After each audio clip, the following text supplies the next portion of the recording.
বিএনপির স্বেচ্ছাসেবক দলের এক নেতা চাল চুরি করেছেন। চাল চুরির অপরাধে লোকজন তাকে পিঠমোড়া করে পিকআপ ভ্যানের সাথে বেঁধে রেখেছেন।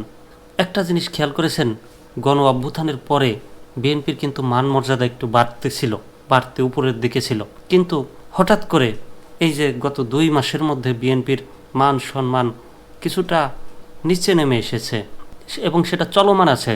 এবং সেটা কিসের জন্য?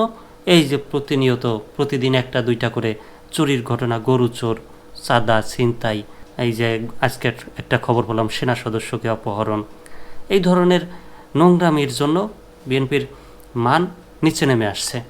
কালবেলার একটা খবর, বিস্তারিত পড়ব। চাল চুরির সময় হাতে নাতে আটক স্বেচ্ছাসেবক দল নেতা।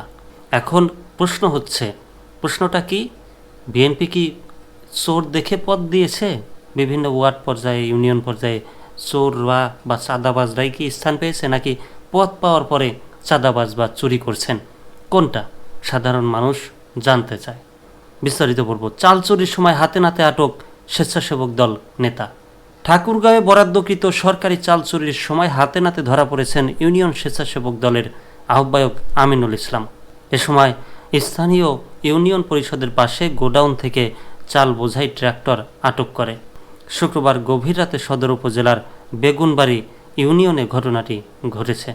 যেই ট্রাকে তিনি চাল চুরি করছিলেন সেই ট্রাকের সাথেই তার পিঠ মোড়া করে বেঁধে রাখা হয়েছে, ছবিতে স্পষ্ট বোঝা যাচ্ছে।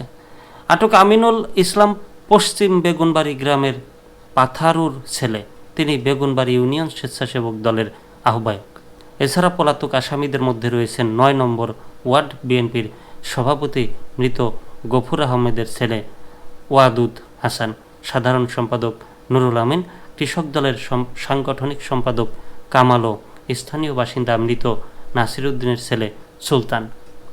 স্থানীয় সূত্রে জানা গেছে, ঈদ উপলক্ষে দরিদ্র ও সুস্থদের জন্য বরাদ্দকৃত সরকারি চাল গভীর রাতে ট্রাক্টরে করে অন্যত্র সরিয়ে নেওয়ার চেষ্টা হচ্ছিল। এ সময় ট্রাক্টর চলাচলের শব্দ শুনে স্থানীয় নাইট গার্ড সহ কয়েকজন বাসিন্দা এগিয়ে যান। কয়েকজন লোক ট্রাক্টরে চাল তুলছে। এ সময় অন্যরা পালিয়ে গেলেও আমিনুল ইসলামকে আটক করা হয়। উত্তেজিত জনতা তাকে মারধর করে পুলিশের হাতে তুলে দেয়। পুলিশ ঘটনাস্থল থেকে চাল ভর্তি ট্রাক্টর সহ আমিনুল ইসলামকে থানায় নিয়ে যায়। স্থানীয় বাসিন্দা মোকলেস অভিযোগ করে বলেন, বেগুনবাড়ি ইউনিয়ন বিএনপি নেতা হাবিব এই অভিযুক্তদের লালন পালন করেন। স্থানীয় বাসিন্দা আব্দুল কালাম বলেন, এই চাল চুরির ঘটনা নতুন নয়, এর আগেও এমন ঘটনা ঘটেছে, তবে প্রতিবারই অভিযুক্তরা প্রভাবশালী হওয়ায় কোনো ব্যবস্থা নেওয়া হয়নি। এবার হাতে নাতে ধরা পড়ায় আমরা এর সুষ্ঠু বিচার চাই। আরেক বাসিন্দা রফিকুল ইসলাম বলেন, গরিবের হক মেরে যারা নিজেদের আখের গোছাতে চায় তাদের দৃষ্টান্তমূলক শাস্তি হওয়া উচিত। আমরা চাই প্রশাসন দ্রুত এর তদন্ত করে বাকি অভিযুক্তদেরও আইনের আওতায় আনুক।